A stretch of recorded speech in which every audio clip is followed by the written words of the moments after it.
Hello everyone, welcome to mom and daughter cooks. आज हम बनाने वाले हैं नवरात्रि स्पेशल उपवास और व्रत में खाए जाने वाले फलाहारी दही वड़े। ये दही वड़े में आपको कुछ भिगोने की या पीसने की ज़रूरत नहीं है, ये इंस्टेंट से बन जाते हैं। आप देख सकते हैं ये दही वड़े बहुत ही सॉफ्ट बनते हैं और मुंह में जाके ही पिघल जाते हैं। तो चलिए बनाते हैं ये फलाहारी दही वड़े। नई नई और स्वादिष्ट रेसिपी के लिए हमारे चैनल को सब्सक्राइब करना ना भूलें और नई रेसिपी के नोटिफिकेशन के लिए बेल आइकॉन को ज़रूर दबाइए। फलाहारी दही वड़े बनाने के लिए मैंने आधा कप सामा लिया है। इसे आप सामा के चावल भी कह सकते हैं।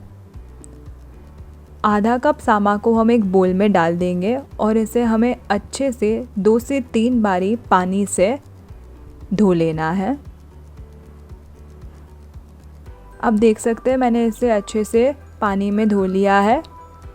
अब हम इसे एक प्रेशर कुकर के अंदर ऐड करेंगे। एक प्रेशर कुकर के अंदर हमारे रिंस किए हुए सामे को हम इसके अंदर ऐड कर देंगे। सामा ऐड करने के बाद मैंने एक बड़ी साइज़ का आलू लिया है जिसकी मैंने स्किन निकाल दी थी और उसके टुकड़े कर दिए थे, वो हम ऐड करेंगे और ऐड करेंगे 1 कप पानी। आधा कप सामा के सामने हमने 1 कप पानी डाला है। इसे अब हम प्रेशर कुक करने के लिए रख देंगे 3 विसिल्स के लिए मीडियम फ्लेम पे। 3 विसिल्स के बाद आप देख सकते हैं हमारा सामा और आलू अच्छे से बॉयल हो चुके हैं। अच्छा खिला खिला बना है हमारा सामा। अब इसे हम एक बड़े बोल के अंदर ट्रांसफ़र कर लेंगे। आप देख सकते हैं इसमें मैंने पानी की मात्रा कम रखी थी। ऐसा ही हमको टेक्सचर रखना है तो ही हमारे वड़े अच्छे से बनेंगे और तेल में फटेंगे नहीं। एक बोल में ट्रांसफ़र करने के बाद हम एक पोटैटो मैशर की मदद से ये दोनों चीज़ों को अच्छे से मैश कर लेंगे। हमें इसे अच्छे से मैश करना है, इसे एक रस बना लेना है। अच्छे से मैश करने के बाद हमें इसके मसाले करने हैं।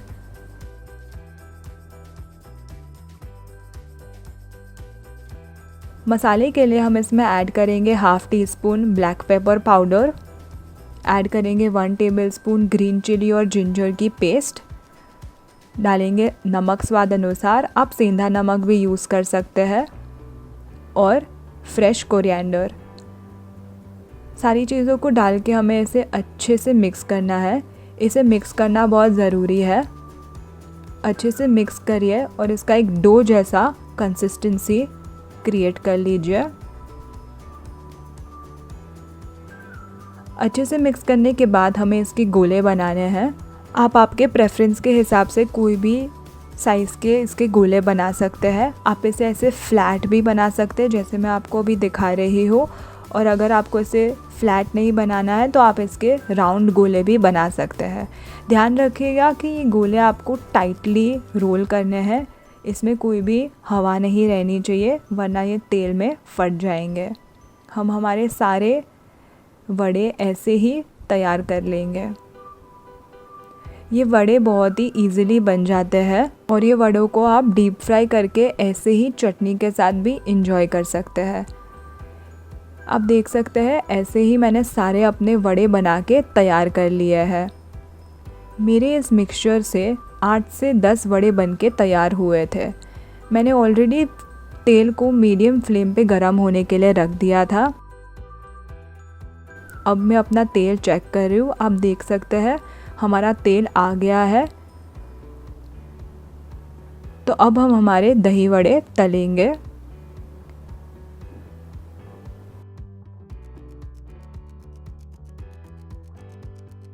हम अपने वड़ों को तेल में प्लेस कर देंगे। हमने तेल को अभी मीडियम फ्लेम पे ही रखा है और इसे हमें धीरे धीरे चलाना है।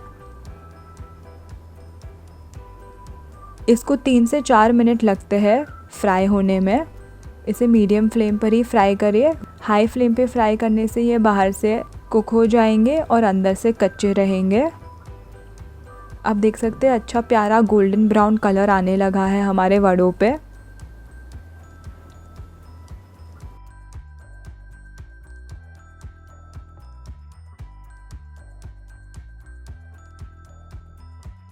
तो हमारे वड़े बन के रेडी हो चुके हैं। बहुत ही अच्छा प्यारा कलर आया है। अब हमें इसे एक डिश में निकाल लेना है। इसी तरह से मैंने अपने सारे वड़े प्रिपेयर कर लिए थे। हमारे वड़े अच्छे से बने हैं, ये तेल में फूटे भी नहीं हैं। सारे वड़ों को मैंने ऐसे ही तैयार कर लिया है। तो हमारे वड़े तल के रेडी हो चुके हैं। जैसे मैंने कहा, ये वड़े आप ऐसे ही चटनी या फिर केचप के साथ एंजॉय कर सकते हैं, पर अब हम इसके दही वड़े बनाएंगे।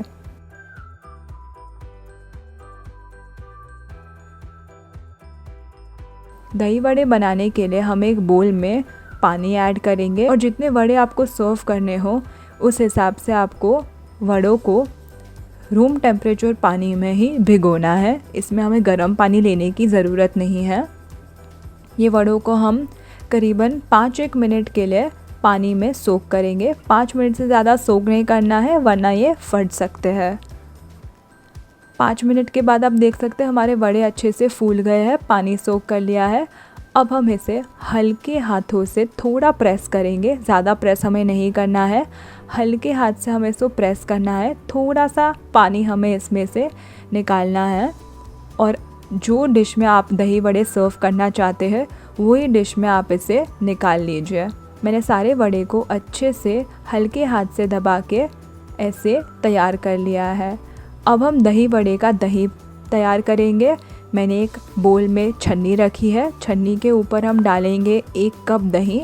आप घर का ही दही लीजिए और ध्यान रखें कि आपका दही खट्टा नहीं होना चाहिए। दही में अब ऐड करेंगे 3 टेबलस्पून पाउडर शुगर और ये दोनों चीज़ों को हमें अच्छे से छन्नी में स्ट्रेन कर लेना है।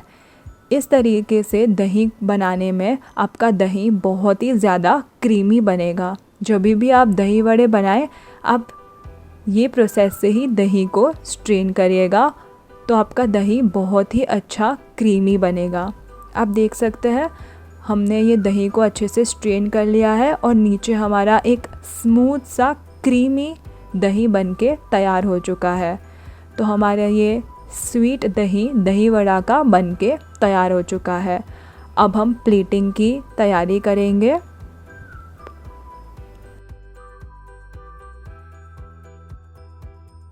प्लेटिंग के लिए हमने जो दही वड़े तैयार किए थे वो मैंने डिश रखी है। उसके ऊपर हमारा तैयार किया हुआ दही हमें पोर करना है। अब ध्यान दीजिए कि सारे वड़ों को हमें अच्छे से दही के साथ कोट करना है।